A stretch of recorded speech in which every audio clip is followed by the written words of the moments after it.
গিয়ে জানলাম ইমন মারা গেছে। আমি বাড়িকে রক্ষা করব নাকি ইমন মরে গেছে, মারা গেছে, না খুন হয়েছে, কি হয়েছে আমি জানতে পারবো? শাবনূরের জন্যই আমার ছেলের সংসারটা ধ্বংস হয়েছে। লাইভে অঝরে কেঁদে তারেক সরকারের কাছে শাবনূরকে গ্রেফতারের চরম দাবি সালমান শাহর মায়ের। দর্শক, দীর্ঘ ৩০টি বছর ধরে বুকের ভেতর এক মহাসমুদ্রের সমান কষ্ট, যন্ত্রণা আর দীর্ঘশ্বাস চেপে রাখা এক অভাগী মায়ের বুক ফাটা আর্তনাদে আজ যেন পুরো দেশের আকাশ বাতাস রীতিমতো ভারী হয়ে উঠেছে। ৯০ দশকের কোটি তরুণের স্বপ্নের নায়ক এবং বাংলা চলচ্চিত্রের অমর অহংকার সালমান শাহর চির বিদায়ের পেছনে লুকিয়ে থাকা জমাট বাঁধা অন্ধকার যখন একে একে দূর হতে শুরু করেছে, ঠিক তখনই ঘটল এক হৃদয় বিদারক এবং প্রলয়ঙ্করী বিস্ফোরণ।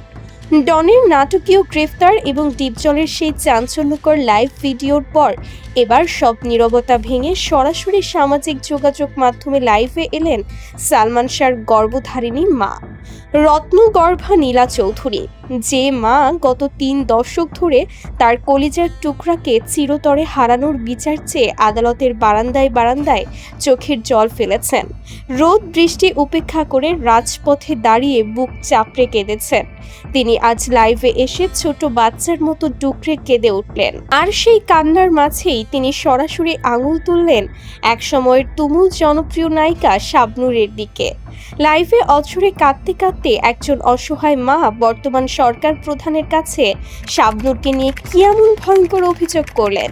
কেন তিনি বললেন যে শাবনূরের জন্যই তিনি তার ছেলেকে হারিয়েছেন?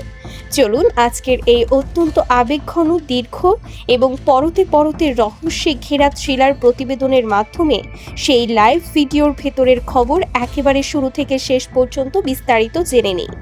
দর্শক, একটি মায়ের কাছে তার সন্তানের চেয়ে দামি এই পৃথিবীতে আর কিছুই হতে পারে না। আর সেই সন্তানকে যখন গভীর এক চক্রান্তের মাধ্যমে অকালে চিরতরে সরিয়ে দেওয়া হয়, তখন সেই মায়ের বুকের ভেতরের আগুন কখনো নেভে না। ফাঁস হওয়া সেই চাঞ্চল্যকর লাইভ ভিডিওতে দেখা যায় বয়সের ভারে এবং দীর্ঘদিনের মানসিক যন্ত্রণায় ক্লান্ত নীলা চৌধুরী আজ আর নিজেকে শক্ত রাখতে পারলেন না। ক্যামেরার সামনে আসতেই তার দু চোখ বেয়ে অঝরে জল পড়তে থাকে। কথা বলার এক পর্যায়ে নীলা চৌধুরী তার বুকের কাছে লুকিয়ে রাখা সালমান শাহর একটি পুরনো ছবি বের করে আনেন।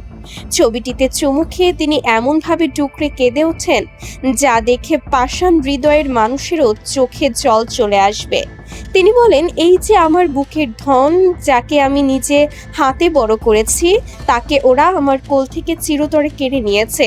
আমি যখনই এই ছবিটা দেখি আমার মনে হয় আমার ছেলেটা আমাকে ডাকছে আর বলছে, মা, তুমি আমার সাথে হওয়া এই চরম বেইমানির বিচার চাইতে নামবে না?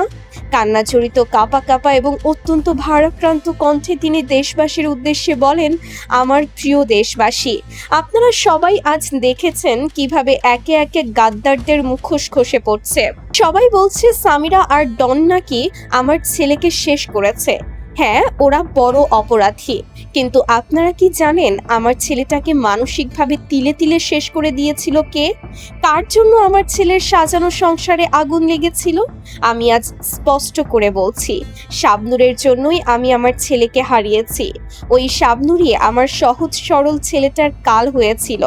নীলা চৌধুরী তার লাইভ ভিডিওতে অত্যন্ত ক্ষুব্ধ কণ্ঠে অতীতের কিছু অজানা কথা তুলে ধরেন। তিনি বলেন, আমার ছেলেটা বড্ড সরল ছিল। সে সবাইকে অন্ধের মতো বিশ্বাস করত, সহশিল্পীদের নিজের পরিবারের মতো ভাবত। আর শাবনূর তার সেই সরলতার সবচেয়ে বড় সুযোগ নিয়েছিল। সামিরা আর ডন্ত ছিল কেবল ঘুঁটি, কিন্তু ওই কাল রাতের আগে আমার ছেলের সাথে যা যা মানসিক খেলা খেলা হয়েছিল তার সবকিছুর নাটের গুরু ছিল ওই শাবনূর। সে আমার ছেলের মাথায় নানা রকম ভুল ধারণা ঢুকিয়ে দিত, তাকে পরিবার থেকে দূরে সরিয়ে নেওয়ার চেষ্টা করত। পর্দার সামনে সে ভালো বন্ধু সাজার নাটক করেছে, আর আড়ালে বসে অন্ধকার জগতের প্রভাবশালীদের সাথে হাত মিলিয়ে আমার ছেলের সর্বনাশ ডেকে এনেছে। দর্শক, নীলা চৌধুরী তার লাইভ ভিডিওতে শাবনূরের সাম্প্রতিক কান্নাকাটি করা ভিডিওটির অত্যন্ত কড়া এবং আবেগঘন জবাব দেন। তিনি বলেন, কয়েকদিন আগে শাবনূর বিদেশ থেকে লাইভে এসে সাধু সাজার জন্য যে কান্নার নাটক করেছে তা দেখে আমার বুকের ভেতরটা জ্বলে ছাই হয়ে গেছে। সে বলছে সে নাকি কিছুই জানতো না, সে নাকি সালমানের শুধু ভালো বন্ধু ছিল। আমি একজন মা হয়ে আজ পুরো দেশের সামনে বলছি, শাবনূর কোনো দিন আমার ছেলের ভালো বন্ধু ছিল না। সে বন্ধুত্বের মুখোশ পরে আমার ছেলের পিঠে চরমভাবে ছুরি বসিয়েছে। তিনি আরো বলেন, আজ যখন ডন ধরা পড়েছে, যখন আসল সত্যিটা বেরিয়ে আসছে, ডন যখন রিমান্ডে সবার নাম উগরে দিচ্ছে, তখন নিজের পিঠ বাঁচাতে সে প্রবাসে বসে মায়া কান্নার নাটক করছে। সে ভেবেছে মানুষের কাছে চোখের পানি ফেললেই মানুষ সব ভুলে যাবে, কিন্তু একজন মায়ের 30 বছরের চোখের জলের কাছে সেই বেঈমানদের 10 মিনিটের নাটক কোনোদিন টিকবে না। লাইভ ভিডিওর শেষ পর্যায়ে এসে সালমান শাহর মা বর্তমান প্রশাসনের কাছে এক চরম এবং আবেগঘন আকুতি জানান। তিনি 2 হাত জোর করে চোখের জলে বুক ভাসিয়ে বর্তমান মাননীয় সরকার প্রধানকে উদ্দেশ্য করে বলেন, মাননীয় প্রধানমন্ত্রী, আমি একজন সন্তানহারা অভাগী মা, আপনার কাছে আজ বিচার ভিক্ষা চাইছি। দীর্ঘ 30 বছর আমি শুধু অবিচার আর প্রহসন দেখেছি। আগের গডফাদাররা টাকার জোরে এই গাদ্দারদের বাঁচিয়ে রেখেছিল, বিচার ব্যবস্থাকে কিনে নিয়েছিল, কিন্তু আজ তো দেশে নতুন প্রশাসন এসেছে। আপনারা দুর্নীতির বিরুদ্ধে কঠোর হয়েছেন।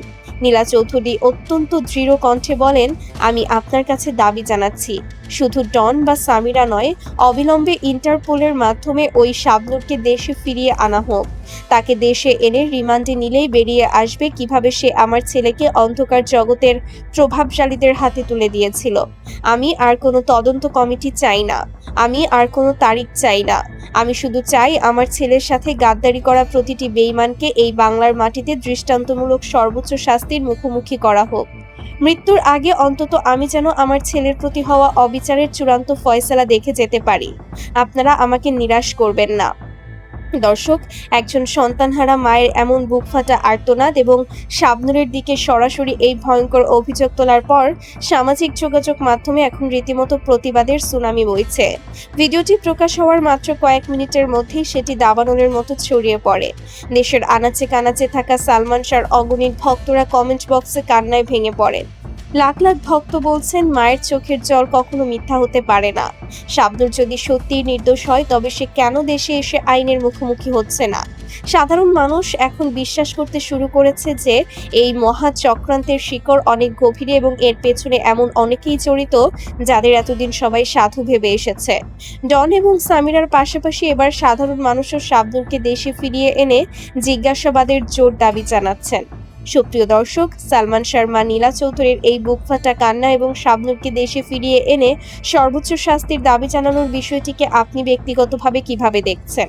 আপনার কি মনে হয়, নীলা চৌধুরীর কথাই সত্যি এবং শাবনূরই এই পুরো চক্রান্তের অন্যতম মূল কারিগর?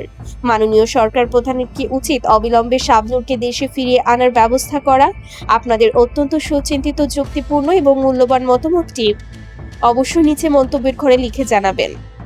প্রতিবেদনটি ভালো লাগলে একটি লাইক দিন এবং বিনোদন জগতের এই শতাব্দীর সবচেয়ে বড় রহস্য উন্মোচনের চাঞ্চল্যকর খবরটি সবার কাছে পৌঁছে দিতে ভিডিওটি প্রচুর পরিমাণে শেয়ার করে ছড়িয়ে দিন।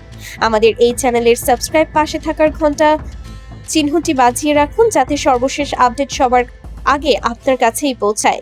সম্পূর্ণ সময় জুড়ে অত্যন্ত মনোযোগ দিয়ে আমাদের সাথে থাকার জন্য আপনাদের সবাইকে অসংখ্য ধন্যবাদ।